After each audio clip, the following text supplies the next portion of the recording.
Ladies and gentlemen, welcome back to the show. Neil Pickup, the fat lad, here with you in the mother fluffing house, the Supernatural Strength channel.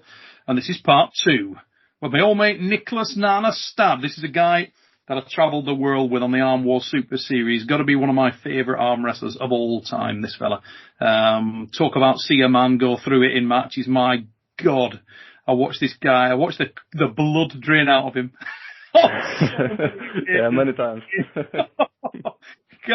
Absolute career enders, mate. And I wanted to sort of pick up where we left off there. Obviously, we talked about some of the pulls you had in the Arm War Super Series, some of the ridiculous matches against guys like Frode Haugland, Sosu Imilishvili, Martin Zanger, so many. I mean, you spoke about Yanis and Raimond Antonovics. All these are available on armwars.com, guys, if you want to check back on what is an extensive catalogue of Niklas Nannestad matches. Get back there, check them out. But you were far bigger than just the Arm War Super Series. Obviously, we've seen you compete a number of times in the W.A.F World Championships. Just talk to me a little bit about your experience with W.A.F Worlds. Yeah, I went to many W.A.F competitions and EAF too. First time was in Manchester, Trafford Centre again, 2006 was the first. But at that time was my last year as a junior. And that was in the early career and when I was, still learning. So, how tall were you then, Nick, when you were a junior? Were you still as tall as you are now, or were you significantly shorter? 190, 192, something. Yeah, so almost the same height. And you were pulling what, 75s then? Yeah, 75 in the beginning, then 80. Yeah, like 6'3", 6'4", 75 kilos. Yeah. Yeah, serious. So, but I think I had too little experience at that time when I was junior to compete at WAF, even if I was number 1 in Sweden in junior class. So it's different to be number 1 in the world. Yeah. So it didn't work out at all even at Worlds or Europeans in Hungary. Was my first, Then I think I waited 1 or 2 years, and it was Worlds in Mesquite. Yeah, Nevada. I don't remember the year, but I think it was 2010. Yeah, maybe. If I'm not mistaken. Yeah, I think I went to some competitions before. Maybe in Poland there was some WAF, and in Norway, Europeans. Did you pull the Gathering? Was it the MGM Grand on the roof? No. That was the year Mesquite. You didn't come out to that, No, that year I remember Frode, he went from Worlds, then directly to MGM. Jeff Hale up there. Yeah, exactly. Yeah. No, I didn't go to Vegas that time. So, but there's been a lot of WAF competitions too, and the best one was in Malaysia, Kuala Lumpur. Yeah. That time it was big class. I think the biggest I've joined, 35 to 40 competitors or something like that. And left hand was really good. It's 2015 or something. I think 2014. So, I placed fourth place.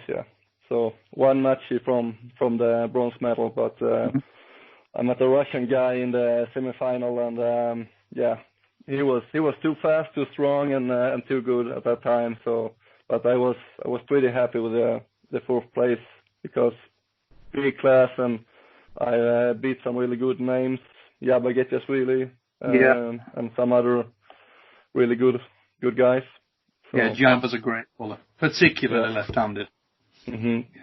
Particularly left-handed. Yeah. Do you think your style's more suited to Supermatch, Niklas? Obviously, you've got an affinity with Supermatch arm wrestling. Did you feel like you've sort of gravitated and evolved your style more for a Supermatch format? Yeah, I don't think I'm bad at tournaments either, but it suits me better in Supermatches because my style if I can catch and lead my opponent out, and then it's man to man, and the other guy is getting tired like you. when you get one of those matches in a tournament, then you're out if you meet the next guy strong. Yeah. So it can go both ways on tournaments. Some days you have luck and you are just there in your head and everything. In super match, you need power, endurance, intelligence, and it's more my style, I think. Yeah. Do you feel like you've a better chance of beating guys in super matches because you're such a well-rounded and also such a cerebral arm wrestler? You're a guy that clearly breaks people down. You break your opponent down, you look for weaknesses, and you've got a really extensive library of positions from your top roll. So in other words, you can break people down from the sort of start to the A side, but you also more commonly tend to reverse off people. You tend to sort of fight them in that first 6 inches of the reversing arc on the B side, similar to the way we've seen Devon Larratt pull. Mm-hmm. Do you feel like that gives you a lot more opportunity because people are fatiguing on the hand and wrist in terms of having to hang on to you? Yeah, exactly as you say. It suits me better when I can work on that things.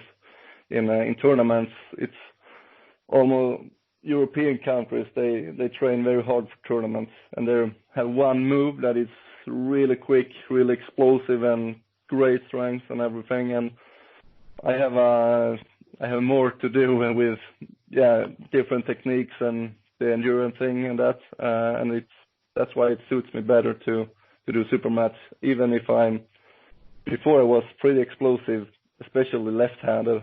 I can start on almost every position and hit pretty good sideways. Yep.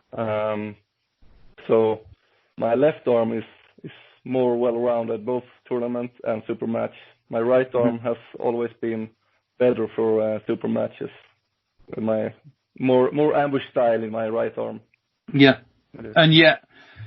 You obviously, as we walk further into your sort of Arm Wars career and U.A.L career, we saw you crop up, and I'm trying to remember the year, but it was the famous year where we saw yourself, Todd Zilla, Alan Ford, all in the same class. It was a real banger of an event, that one, for the U.A.L. 2 year too.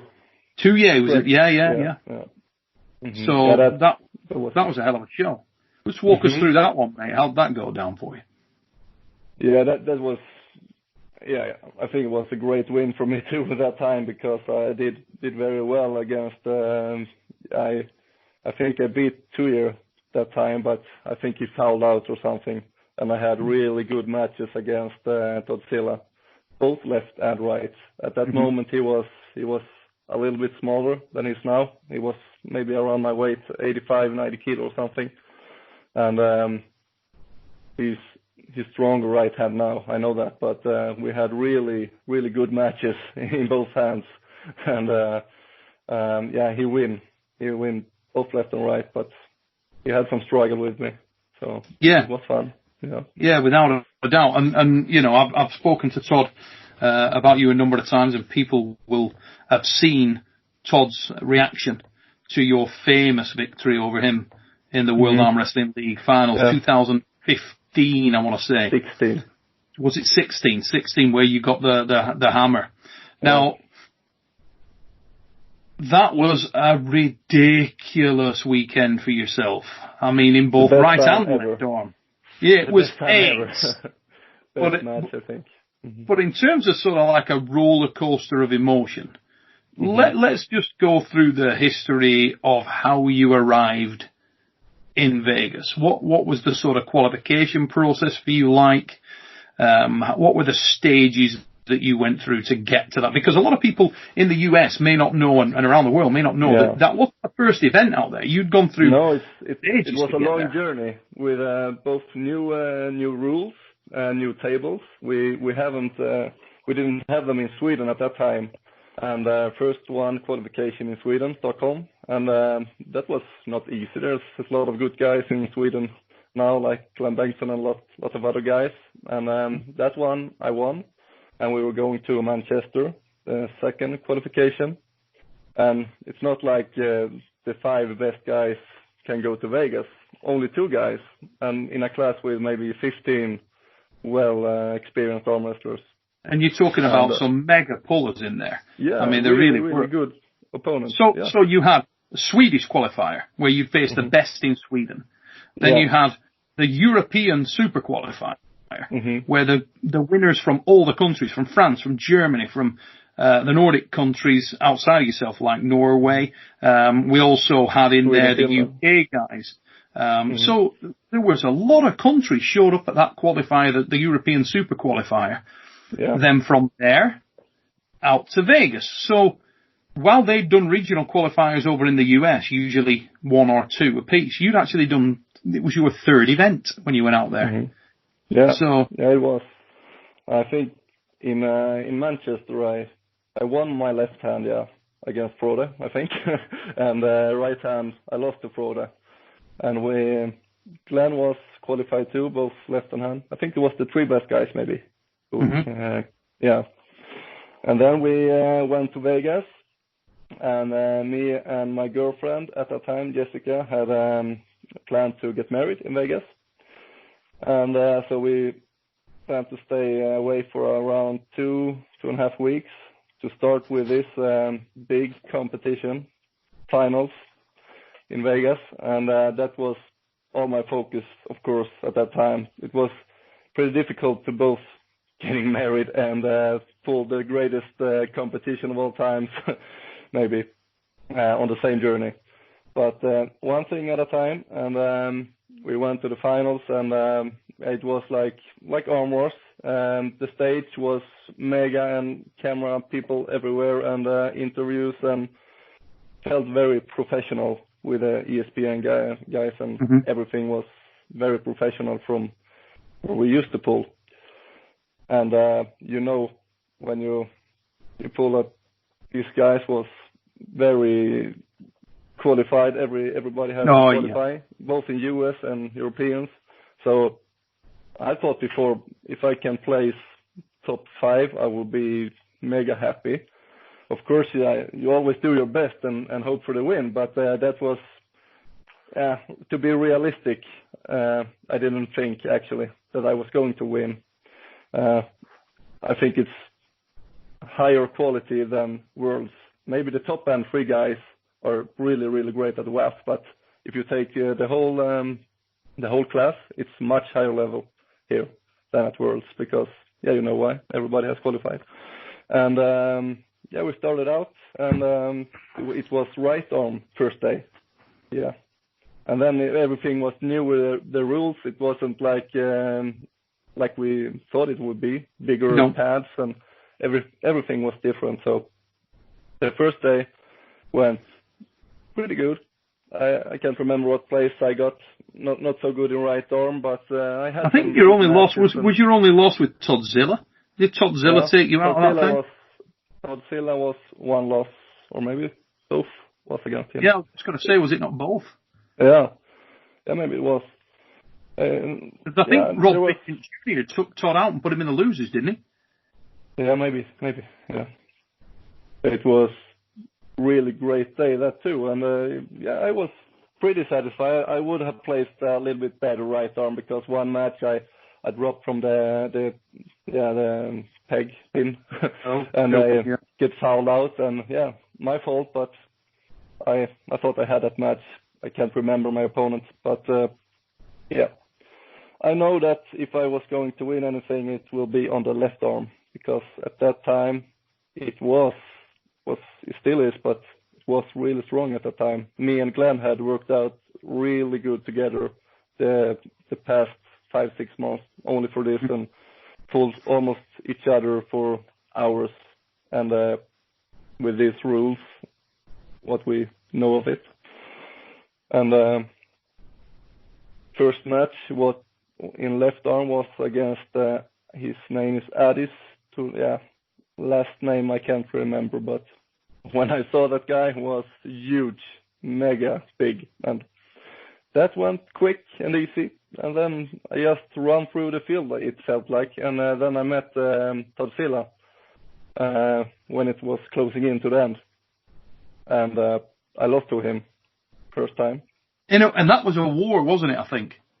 Yeah, but not so long.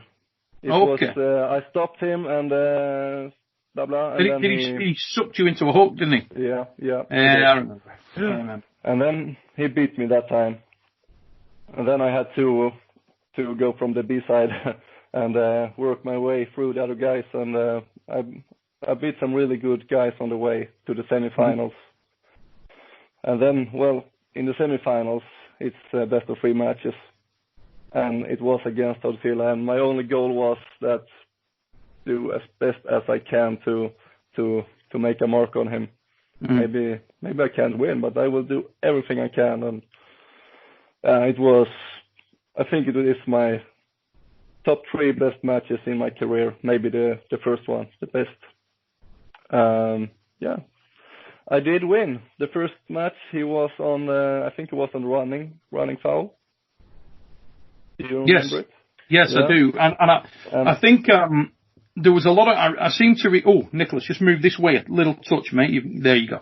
Yeah, I think the first match there was a lot of crowd noise. I remember you had Glenn there, Fia was there, Erica was there, and there was a lot of noise for you in the crowd, a lot of local support anyway. And you seem to have a real inner confidence in that match. When the match began, you seem to have a really good read on it, and I think that Todd felt that as well. Speaking to Todd afterwards and his interview afterwards, and he said, yeah, the better man just flat out dragged me out to deep water and held me under. And it seemed like you were bleeding him. At what point in the match were you aware, okay, I've got this, I've got to bite him? Because then it seemed like you let him hang himself. Yeah, I think the first match, now when I'm thinking, it was a pretty quick one for me. I won. And the second match was the one he was getting a running foul. And I was dropped my wrist, and he was like this, close to the pad to pin me. And then he got the running foul. So I know I can just lay down and I will get a restart. But I felt that his power is he's bleeding out at the moment. So if I will get the restart, maybe he's getting back on the horse again. So I will just hold as long as I can. I felt very strong, and I'm younger and better endurance and all that stuff. So I just hang in on. And I felt he's getting weaker and weaker, and then I started to press him upwards. And when I felt that it's moving, my arm was totally out. That pressure he has sideways, even with flop wrist or whatever, it's massive. And when I drive him over to my side, and the crowd was shouting, and I pressed him down to that pad and win that match. That was my biggest win. It felt like I won the whole event.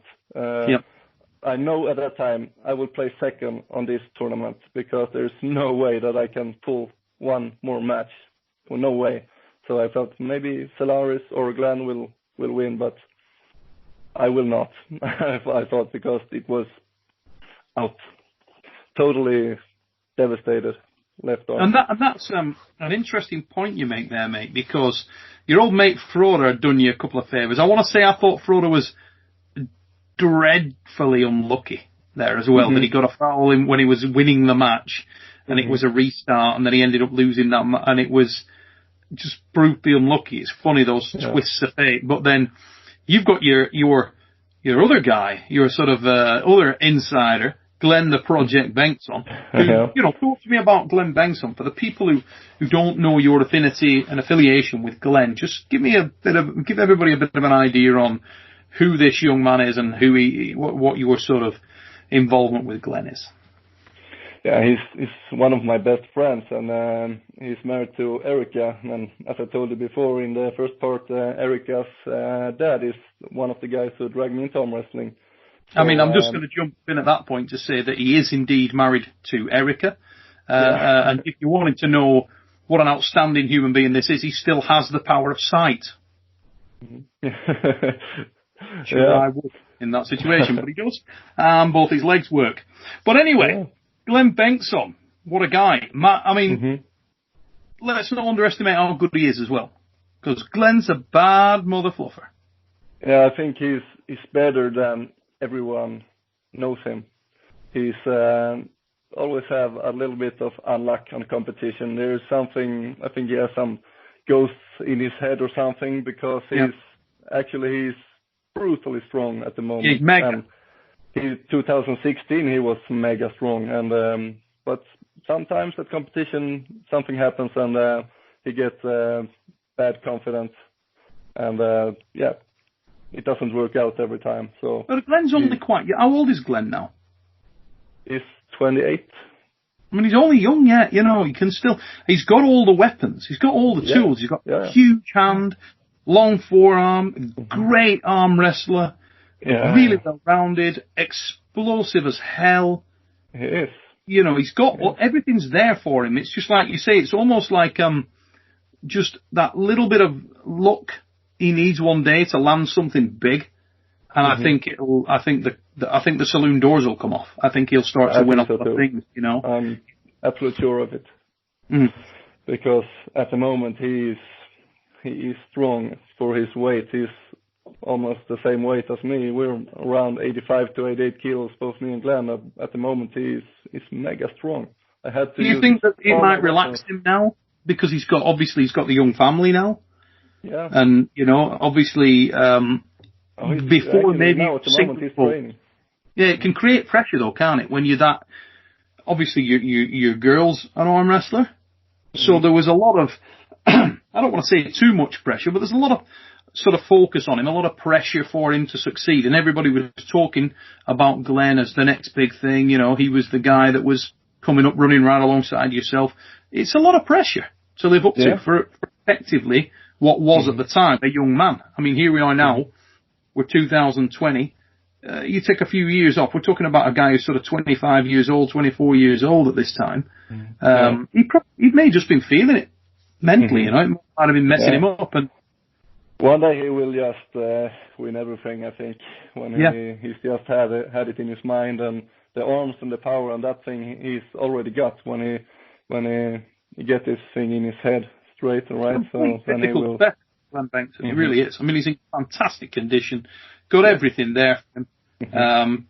You can't really think of a weakness. I know, because I train with him every week, and there is no particular weakness.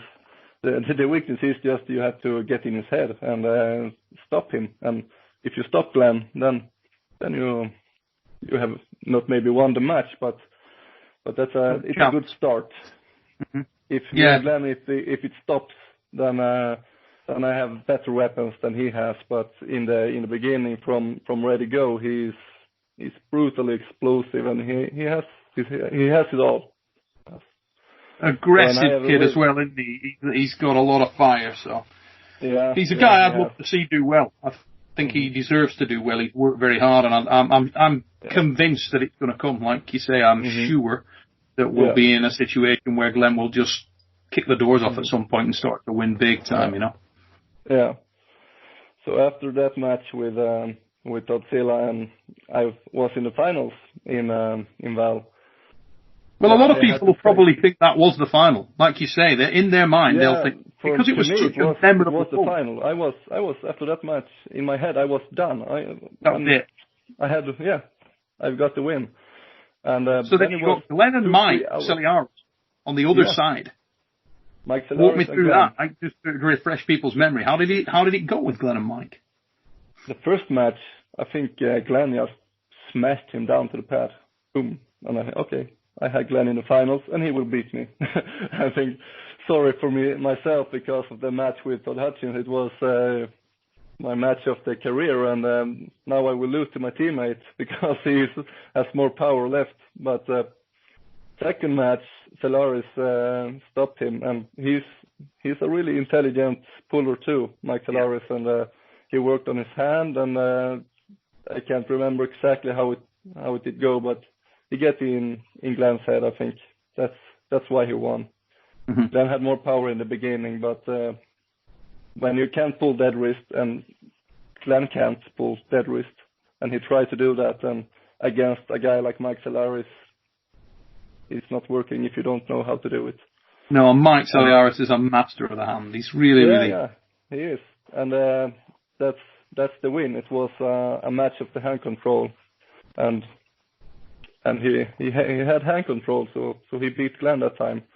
I think it was 2-1, and then we had 2 hours rest, I think.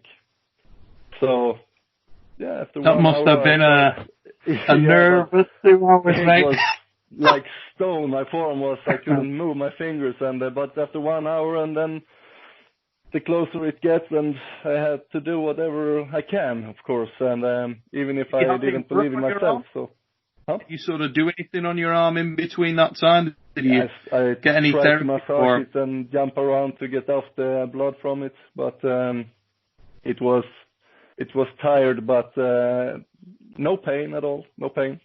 So, well, when we stood at the table, it felt pretty good again, actually. I couldn't believe it because of the earlier matches, but then just, okay, this match stops too after Ready Go, and the match stopped, and I saw all the money on the table, and okay, it's mine this time, so I just did go for it, and I pulled him down 2-0, I think. At what point in the match did you think, oh my God, I got this? Was it straight after the hit, or was it as the match developed? Yeah, so 5 seconds in the match, I felt like it's my day. I have all the energy in my body, and everything, adrenaline, everything felt good in my head. Everything just, it's my day today. I have very good confidence, and it felt so good when it stopped. If it stops now, I will win this. And yeah, so great day. Funny, isn't it, and mate? I did, because to lift that hammer afterwards, it was undescribable feeling. I know I was. I mean, nothing against Mike at all, because I love Mike Solera. He's a good guy, but I was biased as hell. I wanted to see you win that just because, obviously, I'd seen your journey from start to finish, every round, every match, and I know, you bled. And also, I think it's funny, inadvertently, I actually think you'd been training for that match for the last, if not most of your career, because all those ridiculous wars on the Armwrestler Super Series, all those one of my arms completely screwed, and then you're back up for another match with Froda, you're back up for another, and so many times you'd been in that exact situation where your arm was ruined. Yeah. Yet there's another 4 rounds. So exactly. You were sort of back. That made difference with all the armor's baggage I have with me. So. Because most people, you don't encounter that in most formats of arm wrestling. Yeah, it's a difficult one. Jeff Hale's spoken a lot about that in terms of, and Froda, in terms of that sort of, okay, I can't feel my fingers, I can't feel my arm anywhere. Here we go, another 3 rounds. And the thing that people may not know as well, sometimes at the Arm Wars events, because they didn't get broadcast, you pulled more than once. Yeah. So you have the screaming death war, and then later in the day, another pull. 2 or 3 super matches sometimes. Which was brutal, but it paid dividends. And how much money did you win, mate? So everybody knows. In Vegas, $10,000. Whoa. Which is one of the biggest tournament wins, probably for anyone. Yeah, it was the best journey ever. After that, we went to the hotel and upgrade to a suite because we were getting married 2 days after the tournament. So it was just mega. Everything worked out as great as it could be that time. Yeah, so, there is a God. He was smiling on you there. He loved a bit of Nannestad. yeah. What was the sort of feeling like after that tournament, mate? I mean, you must have been on cloud 9. You must have been absolutely buzzing. Yeah, I was. It was, like you say, I was on the clouds, and I couldn't imagine it had happened that I had won. It was unbelievable. If after all of this training and qualifications, and every single match is tough. Every single match is not easy, and to go all the way to be the best, you have to be on the right day, on the right spot, and everything has to work out exactly as you want. and it did. And yeah, afterwards, I can't describe it. It was the best feeling. Would you say that is the sort of high point of your arm wrestling career to date? Yeah, I would say it's the best accomplishments in arm wrestling, I think, for me so far. Yeah, there is many others, like we have talked about, all these super matches with Cobra, Frode, and all of these guys, and many Swedish nationals. I think 25 Swedish national golds, and I had a I.F.A world champion and Arm Wars champion, and there's plenty of highlights when you look back. But this must be the top thing. The W.A.L finals 2016. Yeah. So then you were out of the fray for a year or two. Then we saw you come back with a super match outing against none other than RVJ, who at that time people didn't know was just on an absolute tear. And I think you were the first opponent, if I'm not mistaken, may have been his first opponent on that run. Since which time he hasn't lost a match, and he's beaten everyone relatively easily. What was going through your mind there? How did that match feel with Rob? Did you make mistakes? Was it just that he had too much? What was that? Walk me through that one. He had too much, to be honest. He was, when I talked to him afterwards, he told me at least that he was pretty scared of that match too, because he didn't know what to expect, because he thought that I was better than I was in right arm. Maybe they think of me when they see my left arm final, and the right arm at that moment, with no excuses, because Rob was mega, but my right arm wasn't at that level that Rob's was when we met in Chicago. Was it Chicago? Yeah, I think so. So I did but he was so explosive, hand control, everything. Maybe if I could have did 3 more rounds, maybe I could have stopped him in the 2 last matches. I don't know. I don't think so, but you can always hope. He got too much at the time, and my right arm wasn't at my best either. So yeah, what can I say? He was the stronger man that day. Now, obviously, we haven't seen you back in the World Arm Wrestling League since that time, but you were sort of poised to make a return had COVID not hit. Let's come up to the present day, mate. What's Niklas Nannestad all about now? Where's your level? Where's your form? Where's your hunger, desire? Because obviously since then you've had new members in the family. 3 kids now, and it's taking a lot of time too, but actually I think I have good practices. It's not about how many hours you put in, it's the quality of the practice, I think, and very good quality on both arm wrestling practice and in the gym too. When you're sparring up with guys like Glenn Bengtsson and Dennis Söderdahl and really strong guys, you go for 2 hours, then it's good, and I feel really good both left and right, actually. Right is getting better and better, and has been so the last 2 or 3 years. It was pretty weak. You've been having a lot of injuries though, haven't you? You spoke to me about sort of nerve damage that you had, and I think Tom Holland went through a similar thing where he's had sort of 2 years in the dark on his right arm. It was never right, and it's just starting to come back. Do you feel like it's a similar situation? Yeah, actually it started already when I pulled Cobra in Lake Tahoe 10 years ago or something. And since then, I was back again 2 years after. I felt no pain, and then you go to a big tournament and you have pain again on a new spot in the elbow. And it has been like that since 10 years now. You can pull one tournament, but you have a lot of pain in the elbow afterwards. And until now, it feels better, actually. Always has pain on trainings too. Not always, but in periods of times I can pull at my best level on trainings too. But now I haven't had any pain for several months, and we're training pretty hard, me and Glenn and the other guys.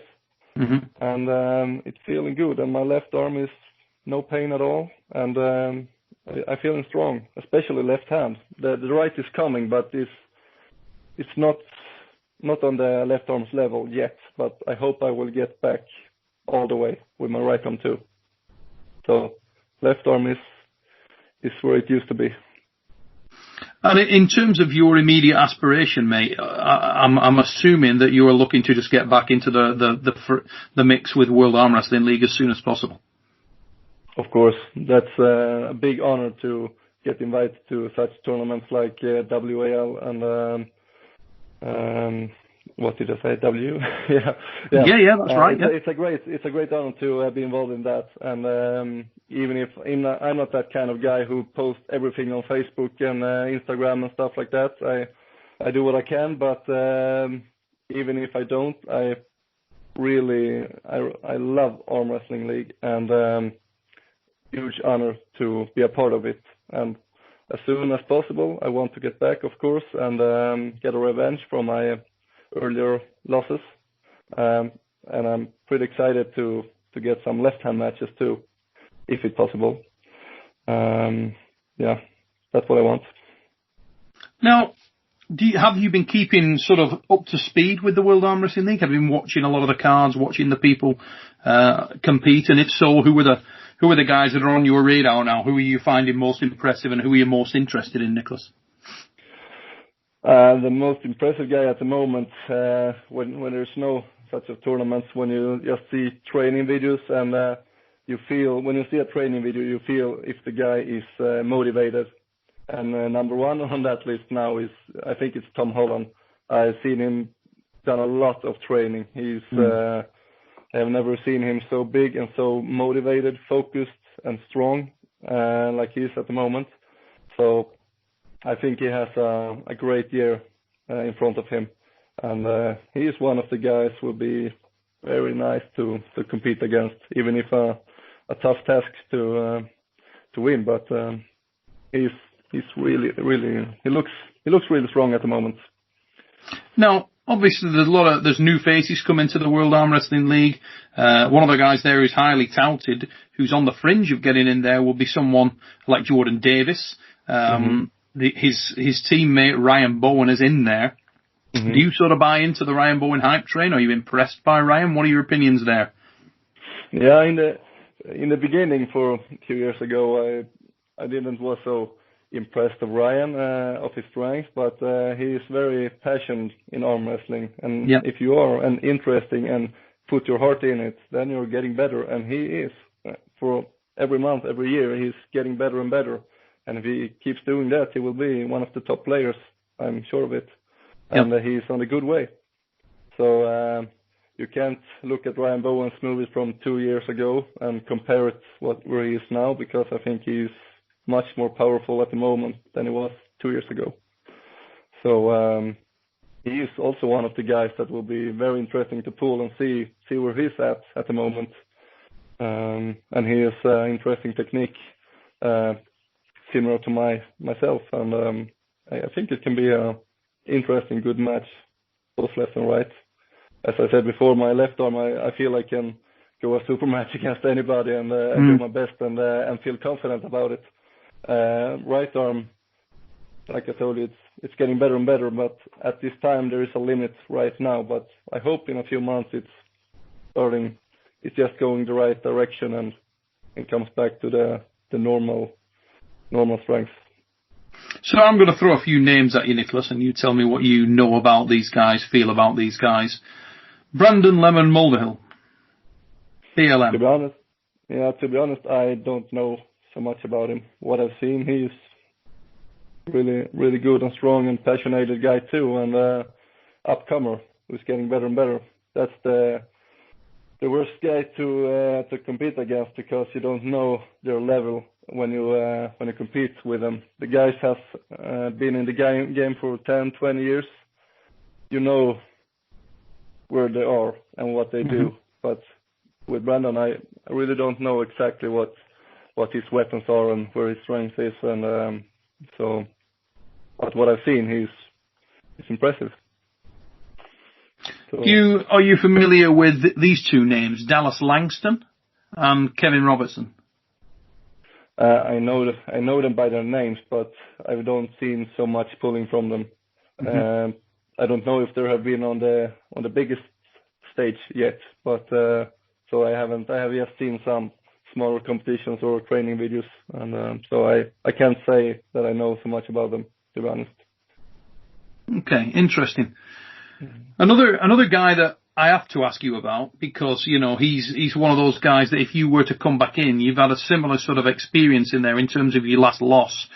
What about Justin Bishop, the Bama Bull?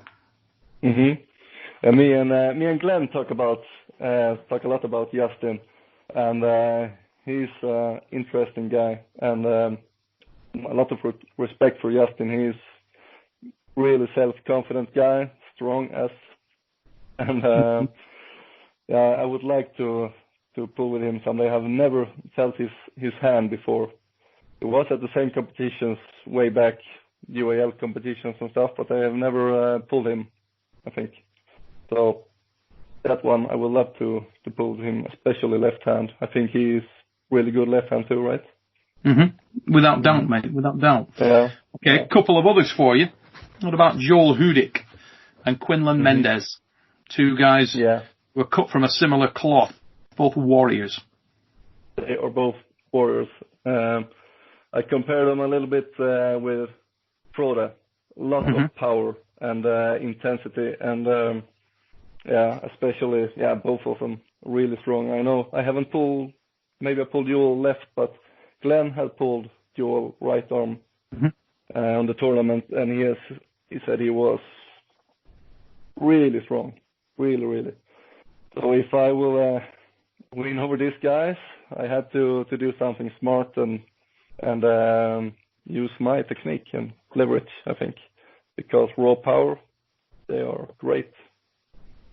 And I got two more for you before I let you go, mate. Just to sort of update this, is one guy that really burst onto the scene now, and a lot of people are talking about him as the sort of champion-elect. What about Mr. Paul Lynn? How much have you seen of Paul? He's like RVJ, I think. He's one of the best. I think so. He don't get that many matches yet, but when he will be on the top three in the tournament, or in the W.A.L, in the middleweight. He seems to be a little bit heavier than me. I don't know his weight, but when you look at him, it feels like he's 100 kilo. I have no, big I don't boy, know, but yeah, he is, and really powerful too. So like I said, left hand, I'm interested to pull anyone. I'm feeling very good, confident left hand, and even if they're big and strong, I think I can do something with them, with my style. So, but Pauline he's a monster too. He and RVJ would be interesting to see, I think.